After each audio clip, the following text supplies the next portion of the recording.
warahmatullahi wabarakatuh. Apa kabar anak-anakku semuanya? Semoga kalian dalam keadaan sehat walafiat. Baik, hari ini kita akan mulai pembelajaran dari kita. Tapi sebelum kita memulai pembelajaran, sebaiknya kita berdoa terlebih dahulu ya. Bismillahirrahmanirrahim.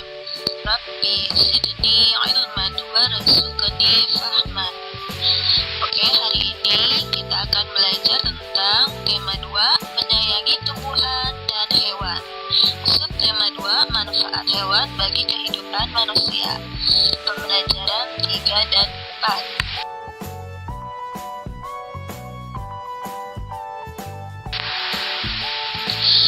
Gerak menirukan gerakan kelinci. Kamu sudah mengetahui berbagai gerakan hewan yang ada di lingkungan sekitar. Pernahkah kamu mengamati kelinci di taman? Ya, gerakan kelinci antara lain berjalan dan meloncat.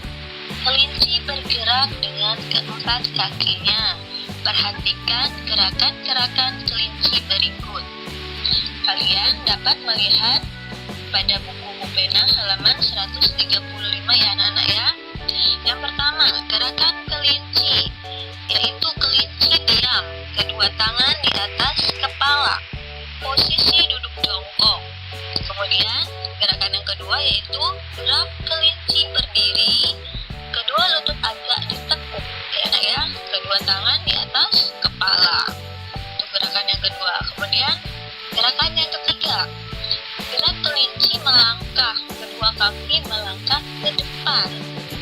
Kemudian gerakan yang keempat, gerak kelinci meloncat, kedua kaki meloncat ke depan. Nah, itu adalah gerakan hewan kelinci. Kalian bisa menirukannya di rumah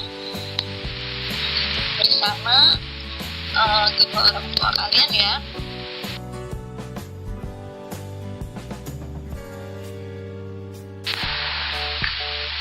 Selain gerakan menirukan gerakan hewan kelinci, banyak sekali hewan yang dapat dijadikan inspirasi untuk membuat karya seni, yaitu salah satunya adalah tarian. Misalnya, tari merak yang terinspirasi dari gerakan ekor burung merak.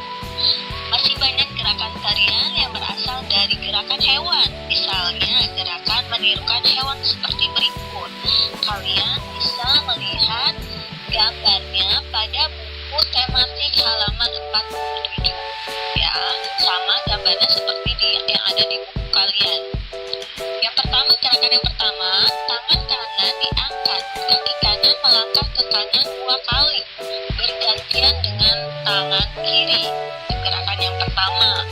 Yang kedua, kedua siku ditekuk di samping badan, lalu gerakan ke atas dan ke bawah.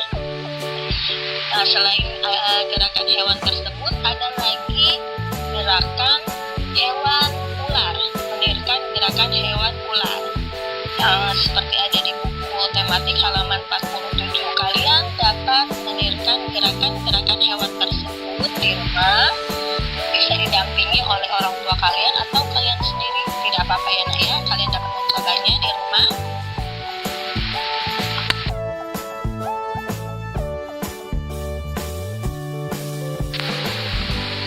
Setelah kalian dapat menirukan gerakan hewan, kalian dapat membaca dongeng tentang hewan.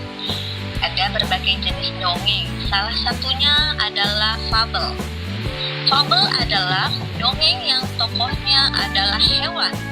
Fabel juga berisi pesan atau amanat-amanat yang sudah kalian temukan dan dapat kalian ceritakan kepada orang lain. Saat menceritakan amanat fabel, sebaiknya kalian juga menceritakan isi fabel secara runtut. Gunakan bahasa yang mudah dipahami agar orang lain mengerti isi ceritamu.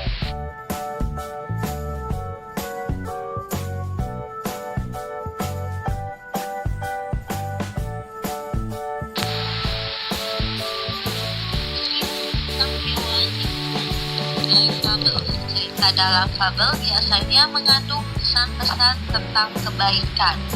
Fabel juga memiliki latar dan alur seperti dongeng yang lain. Nah, kalian dapat melihat pada buku pena halaman 139. Ibu akan membacakan dongeng fabel yang berjudul Balas Budi Harimau. Pada zaman dahulu, di sebuah desa hiduplah seorang kakek tua.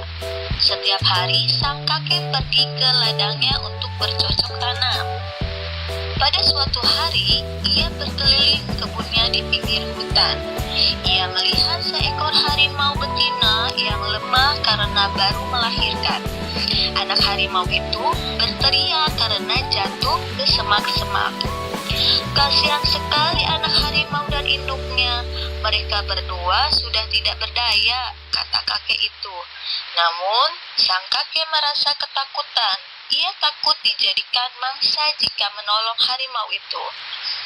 Anak harimau terus berteriak lemah. Ketika akan meninggalkan tempat itu, sang kakek melihat induk harimau itu memandang matanya. Wahai kakek, selamatkanlah anakku, tolonglah aku, kata induk harimau. Setelah induk harimau memohon pada sang kakek, akhirnya anak harimau itu dibawa pulang oleh sang kakek tua. Kakek tua itu membersihkannya dari darah dan merawatnya. Seminggu kemudian, dua harimau mendatangi rumah sang kakek. Sang kakek yang tengah tertidur kemudian terbangun karena kaget. Ia membawa anak harimau itu dan melepaskannya ke arah induknya.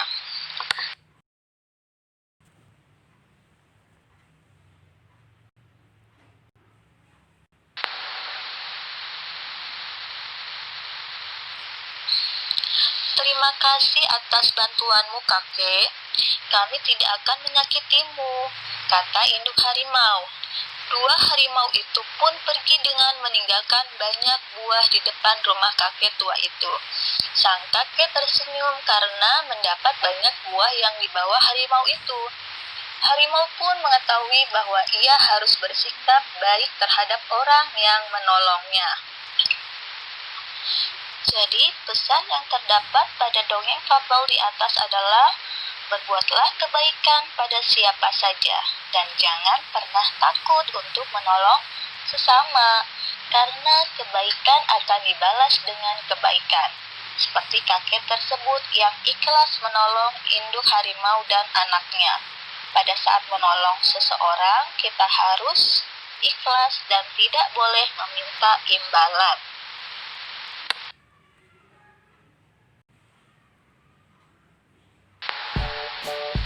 Sifat pertukaran komutatif pada perkalian.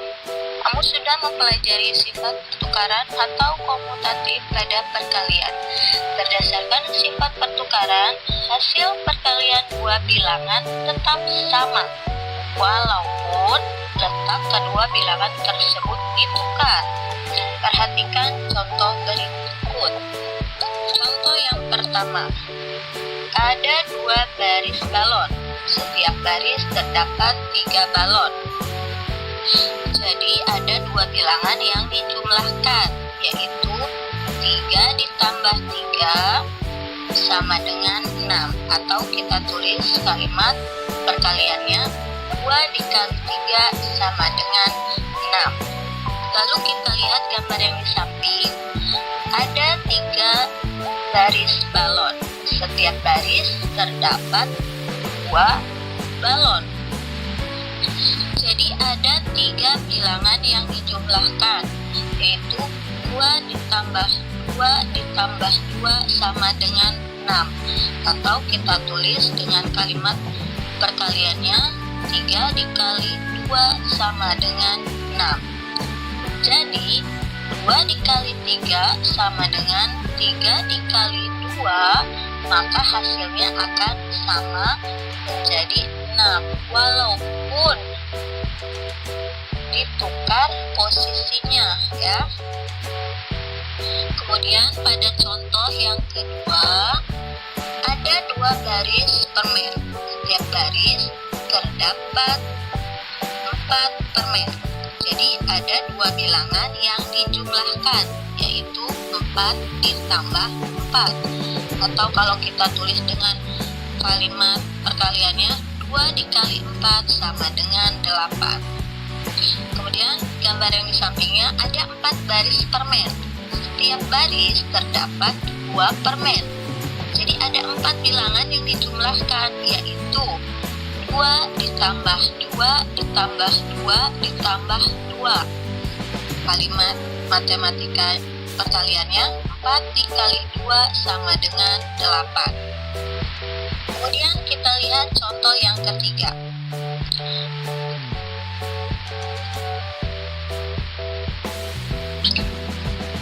Jadi contoh yang ketiga, 4 dikali 6 sama dengan 24, atau dibalik dengan 6 dikali 4, hasilnya pun akan 24. Jadi hasil perkalian dua bilangan akan tetap sama walaupun letak kedua bilangan tersebut ditukar.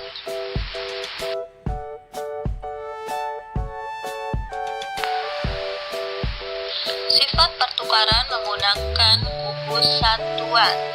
Contoh, coba perhatikanlah gambar berikut ini. Ada 6 baris kotak, setiap baris terdiri 4 kotak. Jadi, kalimat matematika perkaliannya yaitu 6 dikali 4 sama dengan 24. Kemudian lihat gambar yang kedua yang ada di sampingnya. Setiap ada 4 baris kotak. Setiap baris terdiri 6 kotak. Kita tulis kalimat matematika perkaliannya, 4 dikali 6 sama dengan 24. Jadi 6 dikali 4 atau 4 dikali 6, maka hasilnya akan sama, yaitu 24. Ini disebut dengan sifat pertukaran atau komutatif perkalian.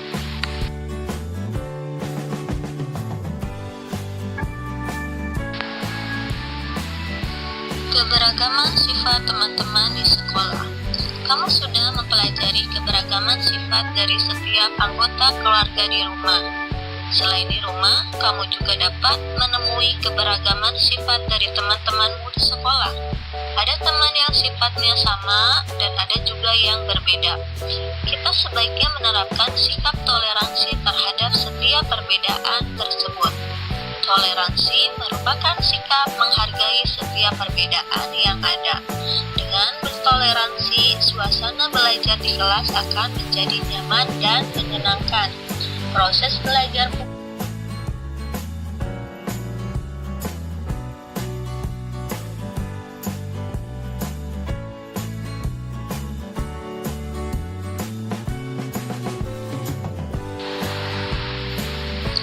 Oke, sampai di sini pembelajaran kita pada hari ini. Gua harap kalian dapat memahami dan mengerti tentang pelajaran hari ini ya. Cukup sekian dan terima kasih. Wassalamualaikum warahmatullahi wabarakatuh.